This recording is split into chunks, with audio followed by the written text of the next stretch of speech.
Good afternoon. This is Bob Celeste, and welcome to Open Mic Friday, where we have weekly discussions with interesting people doing interesting things. Support for today's program comes from CryptoWorks, and to learn about the CryptoWorks seal and how it can safeguard your supply chains by anchoring your vital data in blockchains, visit CryptoWorks at the www.cryptowork.com. So for anybody that's on our live broadcast, all lines are muted right now. However, you can either raise your hand through this online system, or you can type in a question, and I'll try to read it back. But as we go through and we talk to Maria today, feel free to be able to engage with her and ask questions, because I think this is going to be a really interesting discussion that we have today. So speaking of our guests, we have Maria Palombini on from IEEE. She's the Director of Emerging Communities and Initiatives and founder of DisruptiveRx, an information gateway addressing the critical needs for pharmaceutical and life sciences. And Maria's with IEEE, and she's doing some really interesting work within blockchain and clinical trials initiatives and a lot of things involved in those areas. So Maria, I just want to welcome you to the show today. Oh, thanks, Bob. I'm delighted to be here. That's great. Well, we're delighted to have you. So maybe you could just tell us a little bit about how you, maybe just personally, how you found your way into IEEE. I mean, it's in an enormous organization. Yeah, it's really interesting. When I was doing my undergraduate at Rutgers University, I actually interned at the IEEE, being conveniently located in Piscataway, right? So. And then full circle, as my career went on, I found my way back. So it is a great organization for people who are not familiar with it. It's actually a 100-plus-year-old organization. It's the world's largest technology association. I just work in the area of standards, but our mission for the entire organization is advancing technology for humanity. And it's a really important mission. We have 400,000 members worldwide who do work in multiple disciplines of technology, but they're always looking within that scope of lens, like how do we use technology to advance humanity or to combat misuse of technology in certain areas and better secure end users. And so that's really our work. And how I found my way back there, as you mentioned, I had founded DisruptiveRx, which is how I also came to get to know you, Bob and Lynette. But at DisruptiveRx, I was starting to get around, this idea of blockchain discussion in the pharmaceutical framework. And I actually invited who is now my director to be a speaker at one of my forums. And basically he saw the work that we were doing with blockchain and asked me to come do it at IEEE SA, the standards organization. And I was really happy to do that. And so that's how I found my way there. Nice. And so now you have the IEEE Blockchain Initiative. How old is that initiative? Is that when you started? Yeah, so I basically took the work that we started at DisruptiveRx and brought it to the IEEE Standards Organization. So just for people to know, there's IEEE organization at large, and we work on the area of standards. And so a simple standard everybody would know is 802.11, or better known as Wi-Fi. That's an IEEE standard, right? So at the Standards Organization, our work is all in standards. We have over 1,000 of them across every industry, every engineering discipline. But when my work there was to really look at how do we drive the viable adoption of blockchain into the pharmaceutical framework. So naturally, we looked at the drug supply chain, and we became affiliated with your study. Now then there was a lot of conversation in clinical trials, and obviously clinical trials is such a large, broad area within the framework. And we look at other areas as well as R&D, and we're looking in genomics, and we're looking in manufacturing and, raw materials. So really what we're the initiative really looks at, okay, how do we drive the adoption of blockchain, in a way that's going to definitely optimize, right, the function of that particular area of the pharmaceutical, right? It's not just about, hey, this is blockchain, you should have it. And secondly, it's going to look at where is it going to improve for the end user. So in this case, the patient. An example we talk about is, well, if we have a more secure supply chain, right, with blockchain, we're going to make sure that the patient's not being sold counterfeit or illicit drugs, where we know is a big problem, right, not only in the United States, but globally. So if it's just about, hey, how can we get, more stuff into the market and doesn't take the consideration of the patient, then that's not something we traditionally engage in from an IEEE SA point of view. Okay. So what? Yeah. How do you organize? So your clinical trials group, how is that organized, and what kind of companies are involved there? So it's actually been really fascinating. You know, the number one use case that we're seeing pharmaceuticals migrate around is blockchain for the use of patient recruitment, right? We all know that patient recruitment is a major challenge for pharma right now in the clinical trial space. It's getting more expensive, getting to qualified patients that match trial design, validating those patients for the trial. So they're spending loads of money. Just once they bring them into the door, they spend loads of money qualifying them. But even the whole process of getting them to walk through the doors is a challenge. Furthermore, because of the limitations and the challenge they have in enrollment guidelines, you know, they're seeing that they're going to the same well of people for certain types of diseases, same well of patients. So, and the third compiling problem is GDPR. So the European regulation. So there's a lot of things going on that are sort of motivating where they're trying to see if blockchain can deliver. And when we're saying blockchain for patient recruitment, for the use case, we're really looking at saying if there was a way that patients could manage their health wallet or their health profile, right? All the things about them, everything that's been collected about them, and they consent to be part of this blockchain, they would consent to be queried for a trial. How would patient recruitment look different? If I can go in and say I'm looking for this age person with these disease states, who's taken these kinds of prescriptions, who's got this DNA analysis, like we're talking very utopian. The reality is that there is all these things about the patients. They're just in many, many different locations, and the patient probably doesn't even know themselves where they exist, right? But they're saying if we could empower patients this way, and not only for them to give data for trial, right? Not only give of themselves in the trial, but also get data back, because that's been a challenge, right? You participate in a trial. Most people don't even know if a trial ever failed or got approved. They have no idea. You know, data is not going back to their primary physicians or their clinicians. So there's a lot of disconnect in the data. And they're saying with blockchain, we think we can actually not only help the patient recruitment process, but we can also empower patients and give something back, which is very, very different than what we've seen to this point, right? But as you imagine, as I'm saying this, right? So as you're probably thinking, how is this ever going to work? And the people in your audience are probably like, this is never going to work, right? So this is not exclusively a technology problem, right? From a standards organization, our work, because we are a nonprofit, and what we're lucky to do is that we create this environment where competitors can come together, right? So you have your big, pharma guys doing clinical trials, and the technologists, and create an environment where we say we can develop proof of concepts and work together because we have a common end goal, right? Pharmaceutical companies are not blockchain companies. They're like, we don't need the best blockchain. We just need to be able to get to the right patients because our IP is our compounds. It's what we develop, right? But what we all equally have a problem is we can't get to the right patients, right? We're not getting enough. We're not meeting our enrollment guidelines. We're running into all these challenges. So that's really where they have a common motivated area for them. And then on the technology side, naturally, blockchain companies, for our area of standards, when we develop standards, they have to be platform agnostic. So we're not going to develop them around one solution or one platform.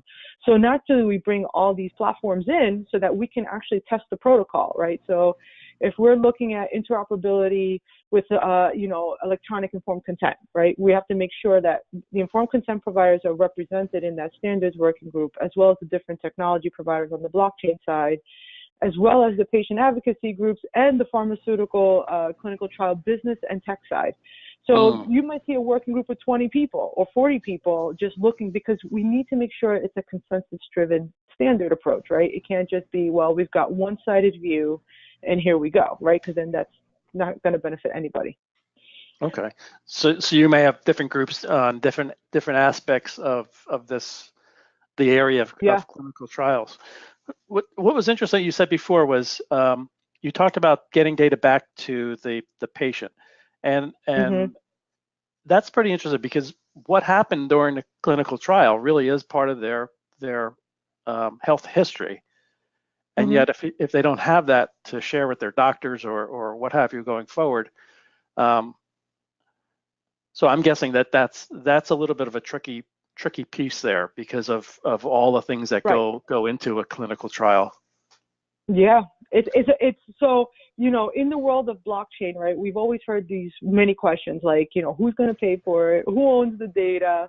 You know, like these are the common questions we're seeing across every industry. In the world of clinical trials, right, you know, we always have this conversation between data versus information. And, you know, we've talked about this a bit. So I say, you know, give the patient back their data. That's great, but to the patient, raw data means nothing. It's not implied. So great, you're going to give me back all this stuff, but I don't know what it means, right?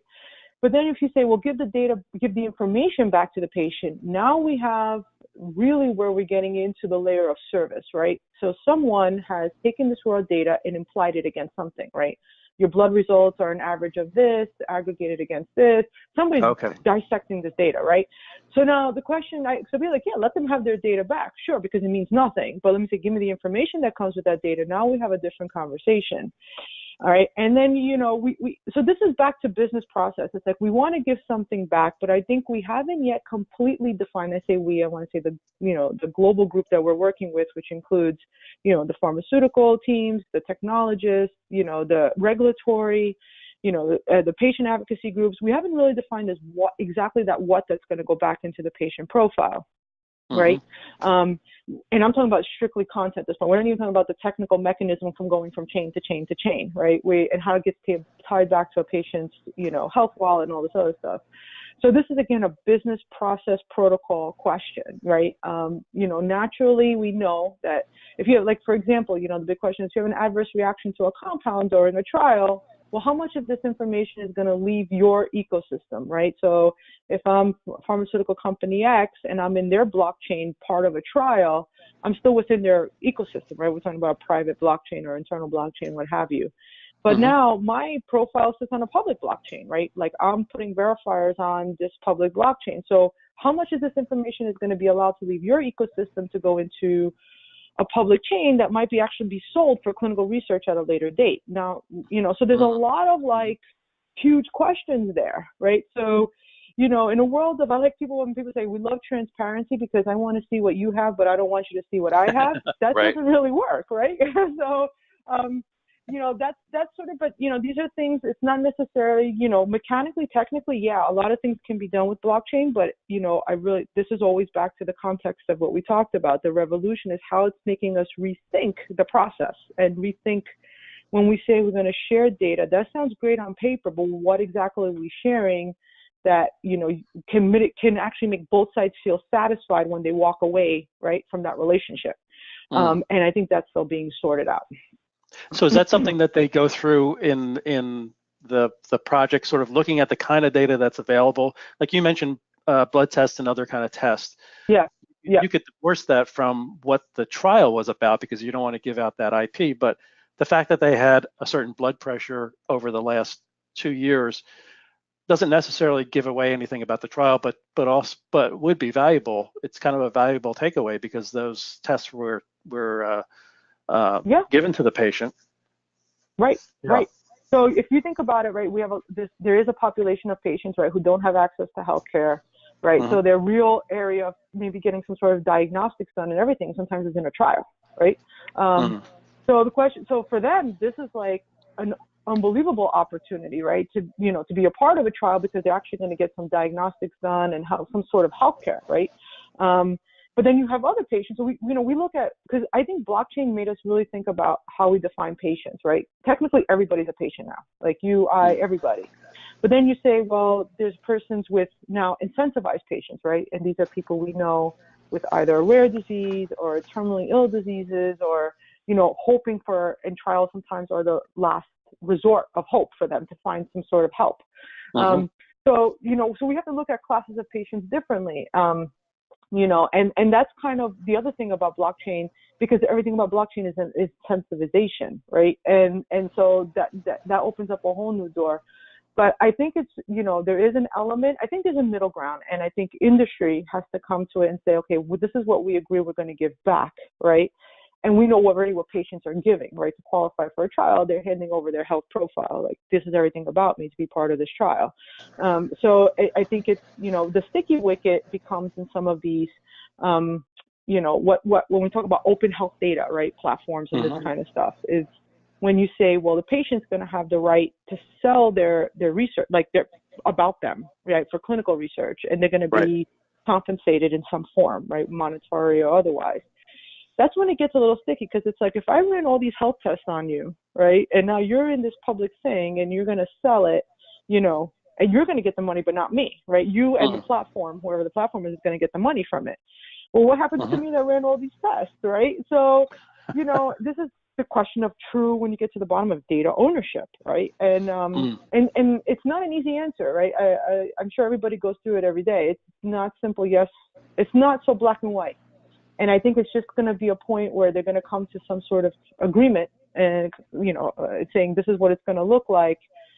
It might not be perfect, right? We hear this all the time. We have to stop chasing like unicorns, right? We just have to say this is maybe satisfy 80% of our wants instead of 100%. But it's a start, right? And maybe it'll get better over time. Yeah, and even like some of the low-hanging fruit here, which sounds like speed to onboard a patient into a trial because you've maintained the records, and you're able to access them and verify them, because for any kind of clinical trial, imagine you want to really make sure that you've got the right records. You don't really want that to endanger your trial or the patient by not knowing something about them.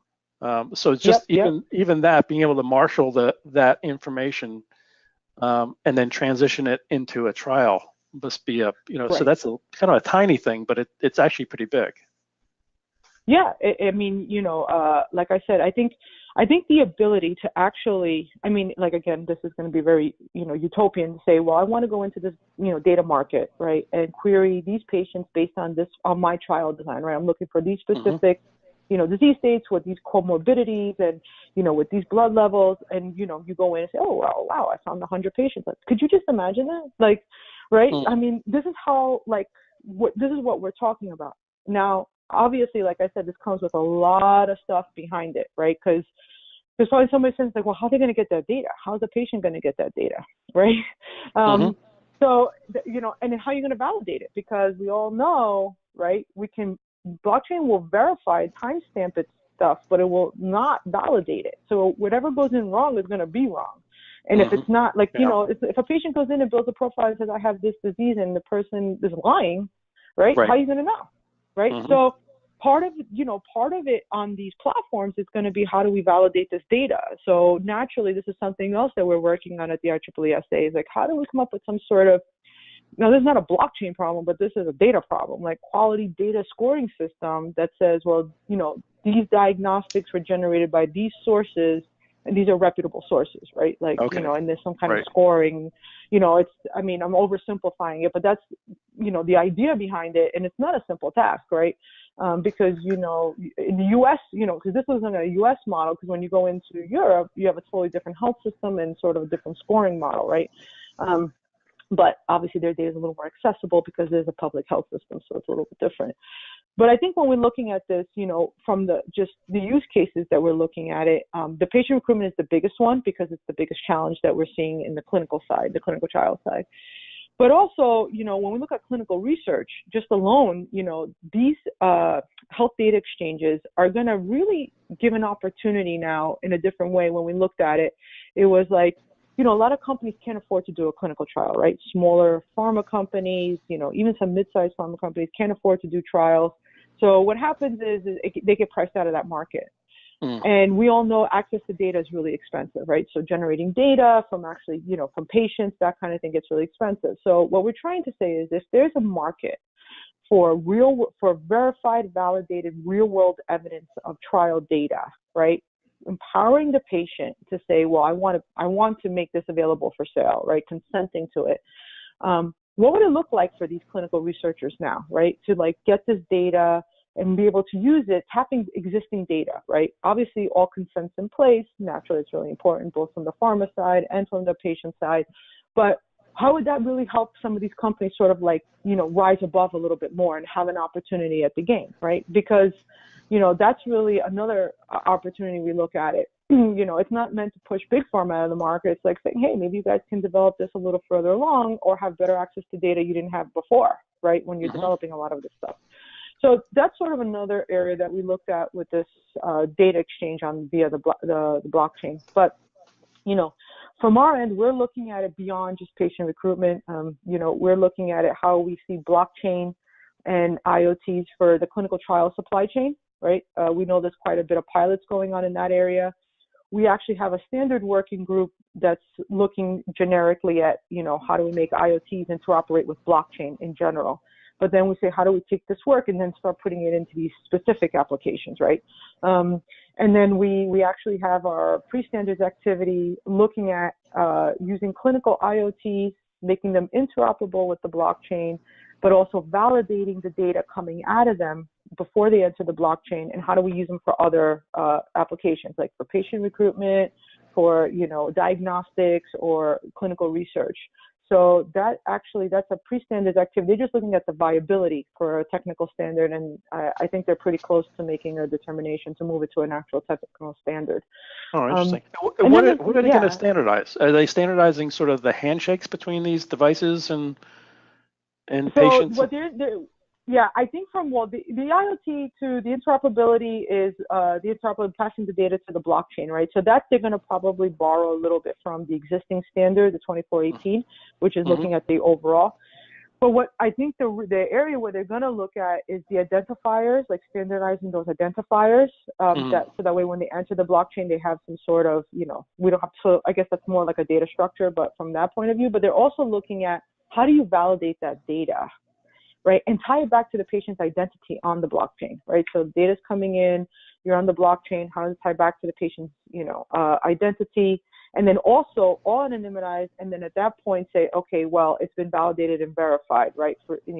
So they're looking at the entire exchange of that. But I think the biggest thing is right now is how to make that data, any IoT, any IOMT, interoperate into the blockchain, right? But also validate the data when it does it. And that's really been the work they've been doing. They've been about 3 or 4 months on that right now. That must be a difficult thing to deal with, because you have to deal with context of the data. Not only is this, to your point before, difference between data and information is usually context.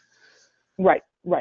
And then don't forget now the IOM. So now this also changes. So here's another, because, we all know IOMTs, part of their business model is owning this data, right? Like owning this information coming through these devices. So then there's an element that, they're going to be brought to the table in the development of the standard, because naturally we're talking about these, the interfaces, but also there's a business question there. Like when you say the patient's getting this data back, well, how is that going to work? Right? So there's a lot of questions there. And obviously we have people from the FDA involved in actually the pre-standard and the actual, when we go to standard, obviously to make sure everything's compliant as well. Right. So we don't want to do that in absence of them. I have someone online, Matt from Line Team. Let me see if I could get Matt open here. Hey, Matt. Hello, can you hear me? Yep, we can. Oh, good. Okay, yeah. My question was, based on what you were saying, we know that blockchain, because of its security and immutability features, it probably, as you were saying, could help reduce bias that we sometimes see in clinical trials.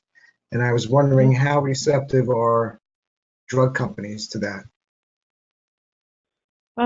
So what I do know is that some of the larger drug companies are actually doing pilots internally with the blockchain. And as you imagine, they're doing it for data provenance tracking through the trial, and also seeing if they can build a patient ecosystem, internally, right? So, obviously they have like larger pools of patients. But what they're really looking at it right now is the data provenance. So the tracking of the data as it goes from, site to site, from trial to trial. The informed consent is a big one, part of it. So that's where I know some of the projects are. So they are receptive to it, the pharma companies. I think, when we talk to CROs and investigators, They seem interested in it, right? I think it's still, you know, blockchain has this history where people say blockchain is going to get rid of the intermediary, right? So in this case, you hear wild things like blockchain is going to get rid of the investigator. I'm like, no, that's not going to happen. And, you know, or we're going to get rid of CROs. And I'm like, that's not going to happen. So I think there's like this, you know, a little bit of this insanity going on. But I think that for the drug makers, I think they see this as an opportunity to really maybe attack some of the challenges they've been having, you know, in the digital world. Okay. Hope that answers your question. Yes, in a way, yes. Yeah. So Maria, you were talking about incentivizing the patients, and so you kind of played out a scenario where someone was looking for data, and you know they ran a query against the database that the patient is participating in, and so there's a lot of pieces to that you need to have enough data to search, some metadata to search, and yet not so much that you're giving away obviously personal information. But then is it envisioned that at some point the investigator would get a signal back, yes, there is a body of patients out here that meet your criteria. Do you want me to ask them whether they can turn their data on? Is that the kind of the thing that the patient has that much control over? Yeah, I think, you know, see, because this is where we still haven't gotten to like the mechanics, right, of the whole thing. So I think ideally what they're saying is, okay, we have a trial design, we're going to go query this, let's say a rare disease blockchain as an example, right? And we're going to go in and look for these patients based on these things, and then going to come back and say, well, we found, you know, the system might say we found 100 patients who meet this criteria, but not necessarily divulge who those 100 patients are, right? They're just identifier 1, 2, 3, 4, 5, whatever the name is. So basically at that point, they could be one, because if they've consented to be queried, it doesn't mean necessarily they consented to be part of the trial, right? So at that point, they can actually message, right, through the application, say, you know, we're conducting a trial and you've met the criteria. You know, would you like, you know, let's say if in simple terms, would you like more information or to be contacted, right? And at that point, if the person says yes, then, you know, then they're going to have to go through the protocol for the informed consent and all this other stuff to like divulge their full information.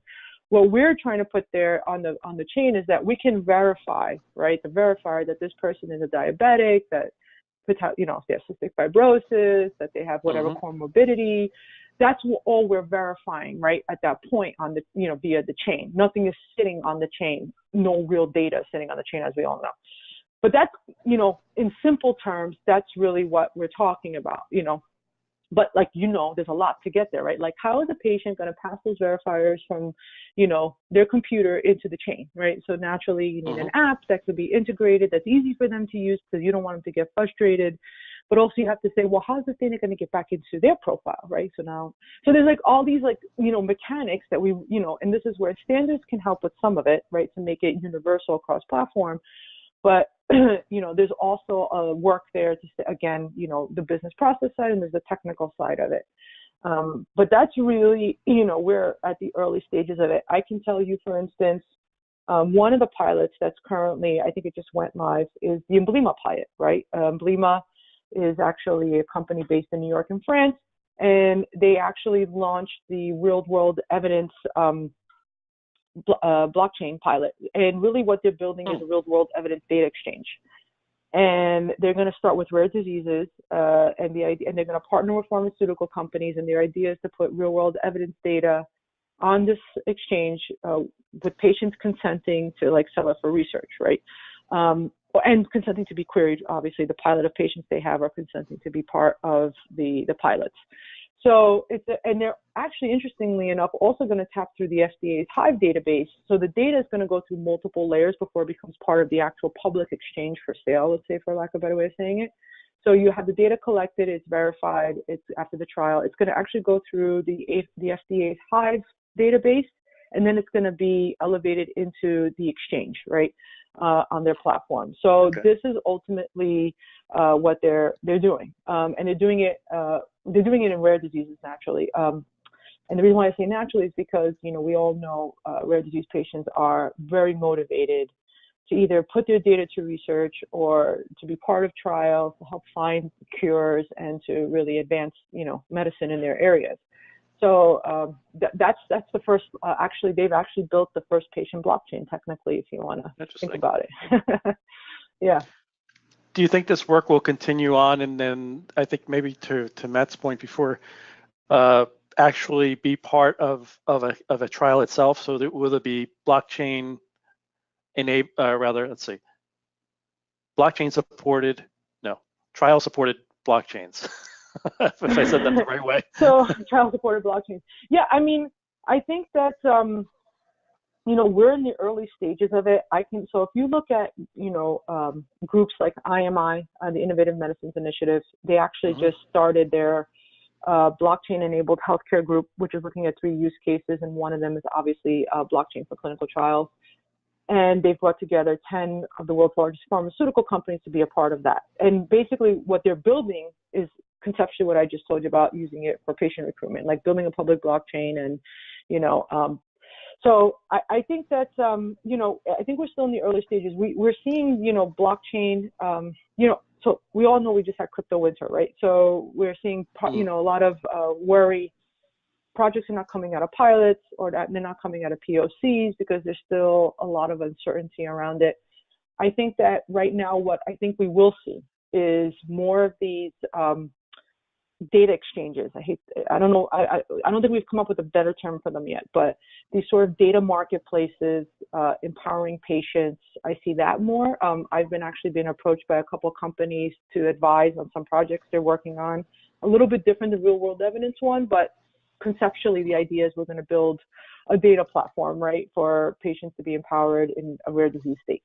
And so I already see a couple of those coming. I've been talking, pharma companies are engaged in pilots on private blockchains, for data provenance or for clinical trial supply chain. So we're seeing it. I think what it's going to look like is we just don't know. It's really hard stuff. People always ask me, you think in 10 years everybody's going to be on a blockchain? I'm like, no. But, I don't know, right?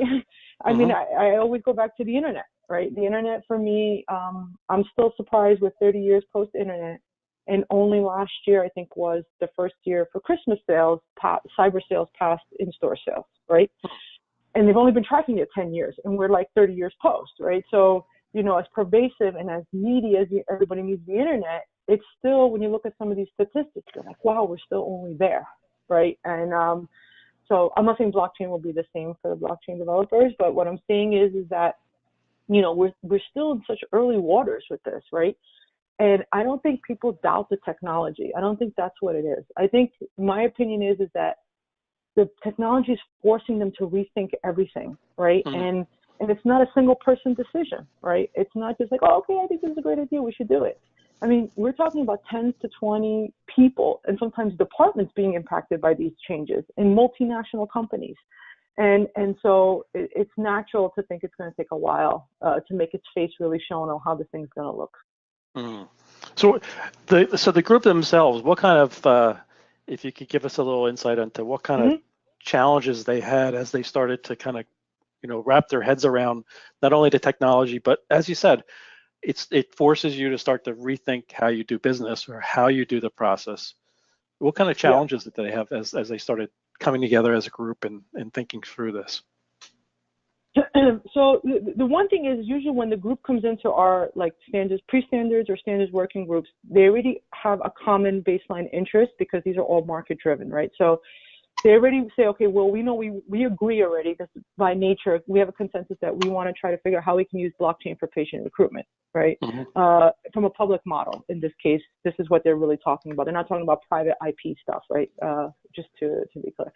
So they come in with this baseline. So now the question really becomes, I think the first question is like, okay, well, how are we going to get access to the data, the patient data, right? How are we going to get patients to manage their data, right? In the sense of, we talk about rare disease patients because we know a lot of them do carry their full health profile sometimes in a binder. I mean, we've all seen it at different trade shows, and that's a reality. Or they have it on a smart card, the more advanced ones. But that's a small group population of people, right? So we can't really think about the millions of patients around the world, right? We're saying, okay, well, okay, so now we're like, okay, maybe we can find a defined set of population and who are the most motivated patients, right? Because we have to start small, you know, in this scenario. So this is sort of the things that we start looking at. But then there's like real questions like, okay, well, how is the informed consent process going to tie into this, right? So so from there, we had a work stream born called Smart Contracts for Informed Consent, right? And so that particular group is attacking that problem, right? So we all know there's already a problem with electronic informed consent, like, you know, people who are not as digitally literate and, you know, who have other issues around it. So now we're like, now we're going to turn into a smart contract. Like, wow, we just amped up the challenge, right? Right. But, you know, the question really becomes, from our point of view, technically and business-wise, how is that really going to solve a lot of problems? And when you talk to some of the pharma teams, they're like, if we can get the smart contract to work, that might even solve some of our regulatory indiscrepancies, right? So a lot of you know that even in the United States, you go from state to state and their informed consent is a little bit different, like their, you know, regulatory and, you know, what you can and cannot do with patients. And there's some areas where they say, well, if we have, you know, a standard for smart contracts for informed consent, we might be able to mitigate some of those issues, right? So we go, okay, great, we have smart contracts. From that, we were born to, well, what about the legal side of smart contracts? Like, how do you adjudicate them, right? And from there, we have another work stream looking at techno-legal standards for smart contracts, right? So as they developed each problem, new work streams were born, right? And so that's the beauty of this, because no 20 people can answer all the questions. And from each one, we have groups developing that we're up to now about 200 people working on different work streams, attacking all these different problems. And so when we were talking about data tracking, data provenance, you know, for internal blockchains, I was telling you the other day, somebody said, you know what, we have a real problem with like lab sample data management and tracking. So, you know, and he was talking about the problem, and then like in nothing, we had 12 people join that work stream because they all had a similar problem with that. And now they're looking at how can we use blockchain for that specific application. Like now we're talking very like, you know, niche area, right? We're going to one area, an important one. But so this is how things are growing. Yeah. That's interesting. Yeah. Because as we talked before, I had worked a little bit with lab sampling and outsourcing lab sampling and the problems that they had from a physical standpoint of at that point, that was way back when we were talking about RFID and all of that, trying to get the chips and also even the barcodes, the ink on the barcodes that go through cryogenic freezing and getting them back out in good condition. So there's a lot of challenges in all of this. Yeah. So so it's very fascinating. And then, you know, so right now I would say, so just for everybody's clarity, when I say a pre-standards work stream means that these are like incubators for us. These are teams that come together. They're not actually members of the IEEE SA, and there's no financial commitment. They just participate. They donate their time, right, towards this objective. And what they're really determining is whether or not there could be a technical standard, or the outcome might actually be a guidance document that they put out there. So they have some sort of output, and they work together about 3 to 4 months to really look at it. And then all the work they do actually can then, if they decide they want there is a technical standard opportunity there, actually gets transferred into the actual technical standards working group once it's formed. Okay. So, and there's a process for all of that through IEEE SA governance. You have to apply and, you know, show why we need the standard, et cetera. But that's just more, you know, administrative than anything else. But but then at that point, you know, standards working groups are a little bit different because those people who are involved are traditionally members of the SA. One of the societies, usually for clinical and pharma, it's our engineering and medical biomedicine society actually sits as the sponsoring society over us. And they get involved as the final voting process that actually, you know, guide to make sure the standards sort of working group is going the right way. But we actually have an actual standards working group for healthcare. It's, you know, 2418.6 IEEE SA terminology. They actually are looking at, right now they're looking at the categorization of identifiers across the healthcare ecosystem, you know, looking how we can standardize those. But most of the work that we are doing will probably sit as subsets under that family, right? So it could be 2418.6.1, might be clinical IoTs and blockchain as an example, or something like that. Interesting. So we're already on its way. I imagine there'll be millions of standards, I would say thousands of standards across multiple, standards organizations in the area of blockchain and identifiers and stuff in the health world. But this has been, our area has been really focused on, the clinical side right now, and the pharma supply chain, of course. Okay, so it's interesting that you kind of spun off. As the group starts to work through the problems and the issues, that they kind of spin off these little groups.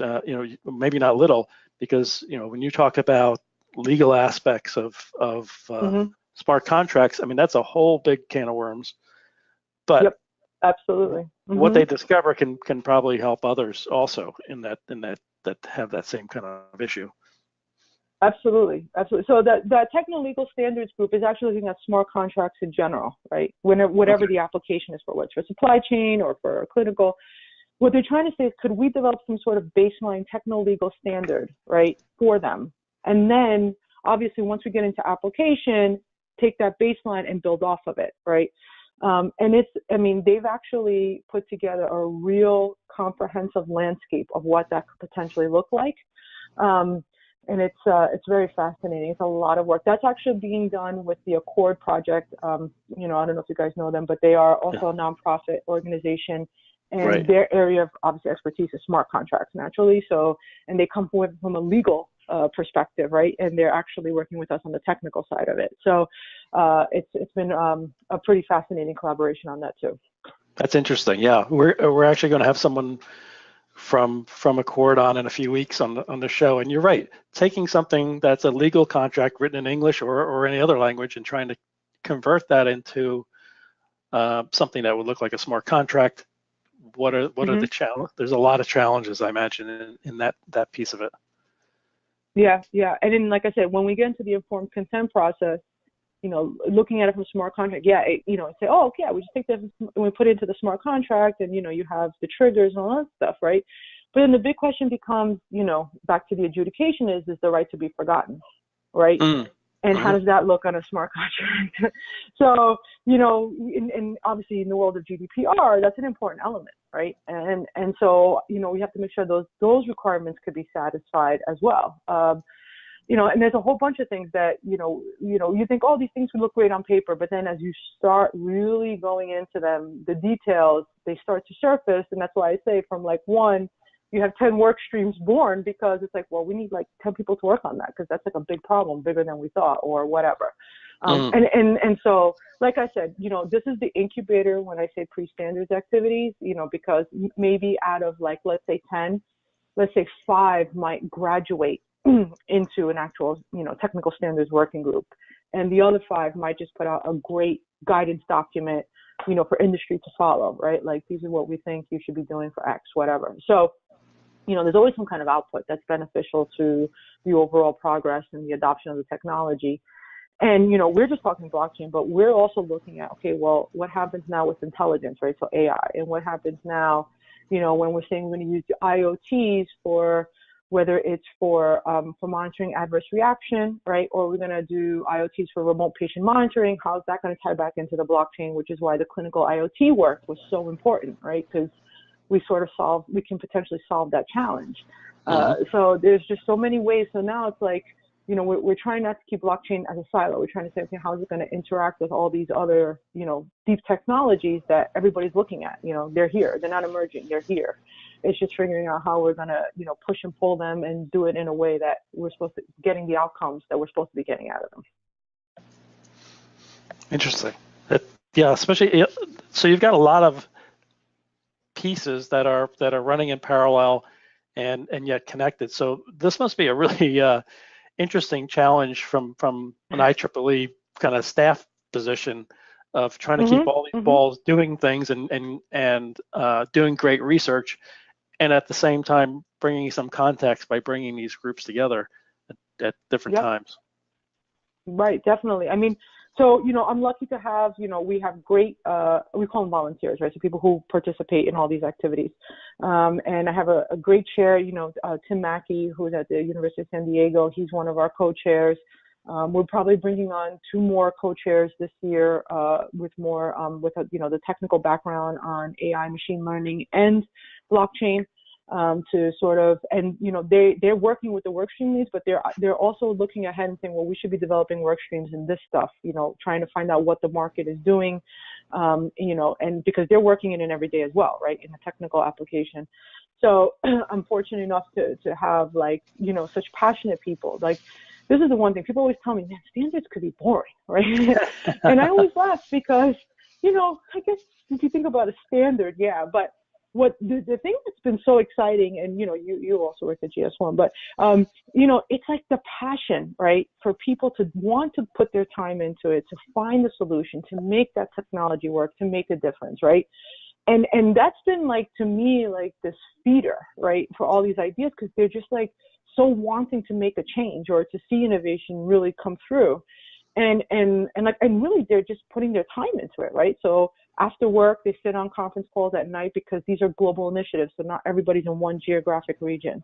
They're getting on to chats and doing research and putting, their work, research and documents and collaborating, and, it's not a full-time job, but you're talking whether it's 1 or 2 hours that they're taking out of their time to do it, it's already something, right? Because we all know time is so precious. So it's been really, really fascinating from that point of view. And like I said, we're always, for us, like I said, there's probably 5 things that somebody in your audience is thinking about, saying, you guys didn't even think about that yet. And if that's the case, please come tell me, and we can develop work streams around it. That's the good thing about it. We are very open to collaboration and fleshing out ideas. And this is exactly the best environment to do it, because, it's very hard to do it at your place of work, right? You have to justify, doing a project, there's financial investment, and you're like, we're just going to see if this works, right? In these kinds of environments, people are sharing ideas. They're going to tell you what didn't work already. So don't waste your time and energy, right? And this is what we're working on. And we need your expertise to help us refine it. And that's really what's really exciting about these, incubator. We call them industry connections is our official IEEE term, but they're really more like incubator, opportunities for the industry. Interesting. So one of the things you said a little while ago, which I started thinking a little bit about this. You talked about identity, and obviously, the patient's identity, but many other things that go into a clinical trial. I guess the clinician, maybe the testing facility, a number of different pieces on that, and that's kind of an area of research also. I think you said around kind of standardizing that. How do we know about the things that we're interested in order to understand the data and the context around it? Sure. So we actually have a work stream that we're just getting started, and it's being led by actually Novartis and a startup called True. True has actually developed a decentralized identity platform for doctors. It's based in Europe. And so the idea, so we've been working together because we've been talking about these decentralized identifiers, right? So with or without the blockchain, we're talking about from that point of view. And so now where we've arrived is they've actually created a group. It's a brand new work stream called Decentralized Identifiers for Health, right? And what they're really looking at is first identifiers for entities, right? So, hospitals or, these core, institutions. And then it's going to look at it from the clinician doctor side, and then it's going to take it down to the patient. And what they're trying to standardize is the actual identifiers and also how these are going to, let's say, be distributed in the sense of going from one place to another. So sending and receiving and being interpreted, right? And so, but the first baseline is to set up some sort of standard for those different 3 levels of identifiers, which is a pretty aggressive task.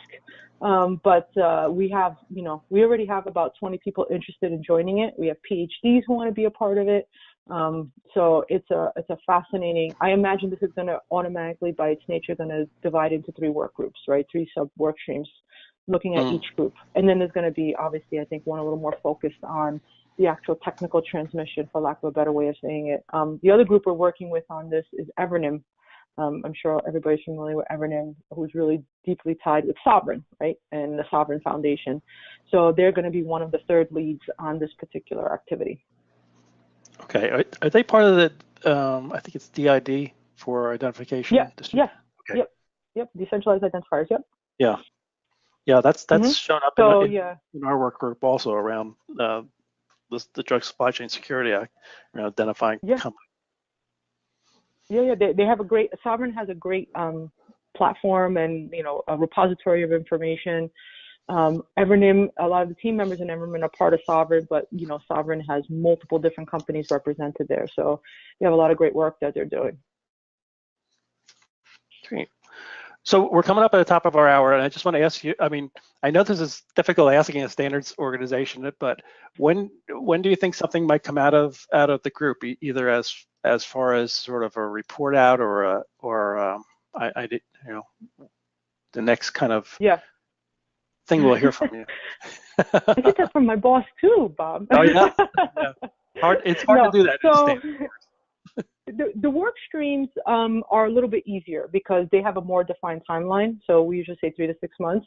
So I think a couple of them, I have about 2 that are going to release their report about recommendation, whether to go to technical standard or technical guidance document kind of thing, probably in February.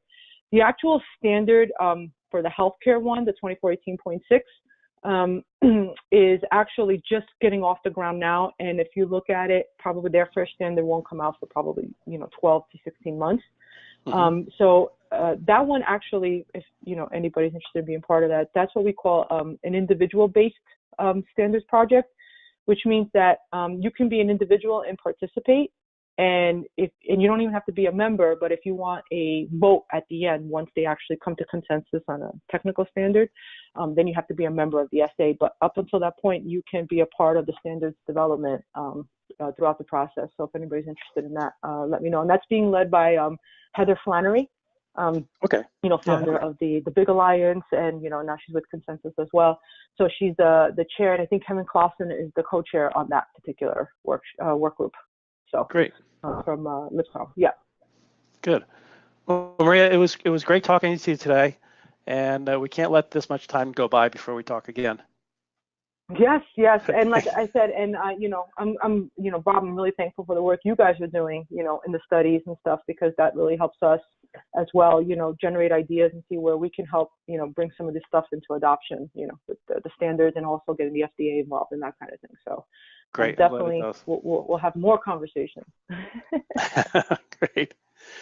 So for everybody that's still on the line, next week we'll have Dr. Mary Lacity, and Mary has been with us for a while in our studies, but now Mary is the Walton Professor of Information Systems and Director of the Blockchain Center for Excellence at the University of Arkansas. And so we'll have another blockchain conversation, some really interesting work that they're doing down there at the university. So Maria, great talking to you again, and have a great week, everyone.